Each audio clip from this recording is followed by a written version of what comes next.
আসসালামু আলাইকুম।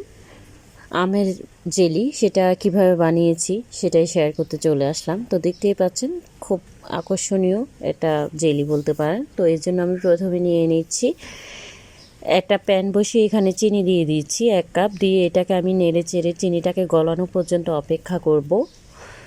তো দেখতেই পাচ্ছেন আমার চিনিগুলো প্রায় গলে আসছে।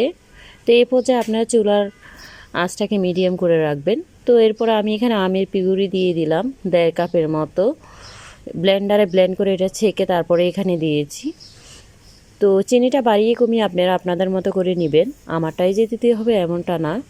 তো দেখতেই পাচ্ছেন এই যে এটাকে আমি নেড়ে চেড়ে কুক করে নেব।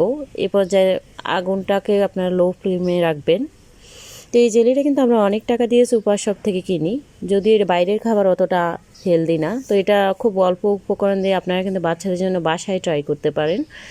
এই জন্যই আপনাদের সাথে এই রেসিপিটা শেয়ার করলাম। তো দেখতেই পাচ্ছেন আমার জেলিটা প্রায় ঘন হয়ে আসছে। তো এই পর্যায়ে আমি দিয়ে দিচ্ছি ফুড কালার, আপনারা চাইলে অ্যাভয়েড করতে পারেন। আমি এখানে গ্রিন ফুড কালারটা দিয়েছি, দেখতে ভালো লাগবে, আবার বাচ্চারা এতে অ্যাট্রাকটিভ হবে। তো যাই হোক, এরপর আমি হোয়াইট ভিনেগার দিয়ে দিলাম 2 টেবিল চামচের মতো, দিয়ে আবার আমি এটাকে নেড়েচেড়ে কুক করে নিব।